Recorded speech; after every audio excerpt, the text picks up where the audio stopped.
नमस्कार, business express में आपका स्वागत है। मैं हूं आपके साथ अंकिता और आइए अब खबरें देखते हैं विस्तार से। पुणे स्थित इंडिगो पेंट्स आईपीओ से 1000 करोड़ रुपए जुटाएगी। इसके लिए पूंजी बाजार नियामक सेबी ने कंपनी के आईपीओ को मंजूरी दे दी है। रेवेन्यू के मामले में यह भारत के डेकोरेटिव पेंट इंडस्ट्री की 5वीं सबसे बड़ी कंपनी है। कंपनी ने वित्त वर्ष 2020-21 में सेबी के पास फाइल किया था।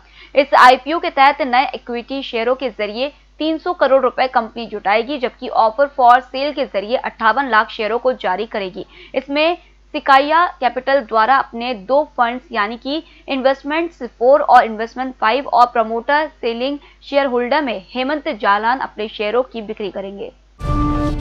भारत ने मलेशिया से आयात होने वाले क्लियर फ्लोर ग्लास पर 5 साल के लिए एंटी डंपिंग ड्यूटी लगा दिया है। इस ग्लास का उपयोग ऑटोमोबाइल्स और रेफ्रिजरेशन उद्योग में होता है। सस्ते आयात से घरेलू उद्योग को बचाने के लिए यह शुल्क लगाया गया है। यह शुल्क 273 से $326 प्रति टन के दायरे में लगाया गया है। इस ग्लास का उपयोग मुख्यतः कंस्ट्रक्शन, रेफ्रिजरेशन, मिरर और ऑटोमोबाइल उद्योग में होता है। यह सुपीरियर क्वालिटी का ग्लास होता है। आवास ऋण देने वाले एचडीएफसी लिमिटेड ने गुरुवार को कहा कि बीमा नियामक इरडा ने एचडीएफसी एर्गो हेल्थ इंश्योरेंस का एचडीएफसी एर्गो जनरल इंश्योरेंस में विलय को अंतिम मंजूरी दे दी है। इससे पहले सितंबर महीने में नेशनल कंपनी लॉ ट्रिब्यूनल ने एचडीएफसी एर्गो हेल्थ इंश्योरेंस और एचडीएफसी एर्गो जनरल इंश्योरेंस के बीच विलय को मंजूरी दे दी थी। खनन और बिजली उत्पादन में अच्छी तेजी के बाद भी समूचे औद्योगिक क्षेत्र की विकास दर सितंबर में महज 0.2% रही। सरकारी आंकड़ों के मुताबिक हालांकि 7 महीने बाद उद्योग क्षेत्र विकास के दायरे में आया है। इससे महामारी प्रभावित अर्थव्यवस्था में रिकवरी का संकेत समझा जा सकता है। इंडेक्स ऑफ इंडस्ट्रियल प्रोडक्शन के आंकड़ों के मुताबिक सितंबर में मैन्युफैक्चरिंग सेक्टर में 0.6% गिरावट रही। खनन क्षेत्र का उत्पादन हालांकि 1.4% बढ़ा। बिजली उत्पादन 4.9% बढ़ा। पिछले साल सितंबर में 4.6% गिरावट रही थी।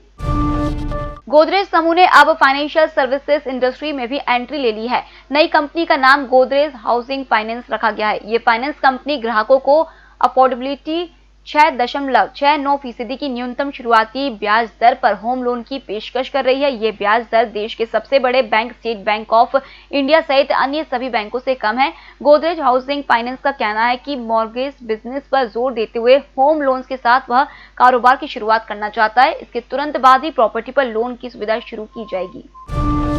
देश की खुदरा महंगाई दर अक्टूबर में बढ़कर 7.61% पर पहुंच गई। उपभोक्ता मूल्य सूचकांक पर आधारित यह दर सितंबर में 7.27% थी। नेशनल स्टैटिस्टिकल ऑफिस ने जारी किए गए आंकड़ों में यह बात कही। खाद्य वस्तुओं की खुदरा महंगाई दर पिछले महीने 11.07% रही। लगातार 7वें महीने खुदरा महंगाई दर भारतीय रिजर्व बैंक के सुविधाजनक दायरे से ऊपर रही है। सरकार ने खुदरा महंगाई की दर 2 से 6% के दायरे में रखने की जिम्मेदारी दी है। लगातार 2 महीने की निकासी के बाद निवेशकों ने अक्टूबर में डेट म्यूचुअल फंड स्कीम्स पर फिर भरोसा दिखाया है। Association of mutual funds of India के अनुसार अक्टूबर में डेट म्यूचुअल फंड में 1 लाख करोड़ का निवेश हुआ है। इससे पहले अगस्त में 3,907 करोड़ रुपए और सितंबर में 51,962 करोड़ का आउटफ्लो रहा। यानी इन दोनों महीनों में ही निवेशकों ने 55,869 करोड़ रुपए डेट म्यूचुअल फंड स्कीम से निकाले थे। वित्त मंत्री ने कहा है कि निर्माण और बुनियादी ढांचा सेक्टर की कंपनियों को अब कॉन्ट्रैक्ट के लिए परफॉर्मेंस सिक्योरिटी के तौर पर 5 से 10% के स्थान पर केवल 3% की रकम रखनी होगी। यह राहत 31 दिसंबर 2021 तक जारी रहेगी। वित्त मंत्री ने कहा है कि हाल के आंकड़े अर्थव्यवस्था में सुधार के संकेत दे रहे हैं। उन्होंने कहा कि जीएसटी कलेक्शन के आंकड़े बेहतर आए हैं। रिजर्व बैंक ने यह संकेत दिया है कि तीसरी तिमाही में ही इकोनॉमी पॉजिटिव जीडीपी ग्रोथ हासिल कर सकती है। रेलवे में माल ढुलाई 20% बढ़ी है। बैंक कर्ज वितरण में 5% की बढ़त हुई है। अक्टूबर दिसंबर तिमाही में अर्थव्यवस्था बेहतर होगी। एफपीआई का नेट निवेश भी सकारात्मक रहा है। जीएसटी कलेक्शन 10% बढ़ा। विदेशी मुद्रा भंडार भी 560 अरब डॉलर के रिकॉर्ड पर पहुंच गया है। सीतारमण ने कहा कि मूडीज ने भारत की रेटिंग में सुधार किया है। पहले हमारी रेटिंग जहां 9.6 नेगेटिव थी, अब इसे घटाकर 8.9 नेगेटिव कर दिया है। इसी तरह 2022 के अनुमान को 8.1% से बढ़ाकर 8.6% कर दिया है। फिलहाल इस बुलेटिन में इतना ही। आप बने रहिए एमएस टीवी के साथ। नमस्कार।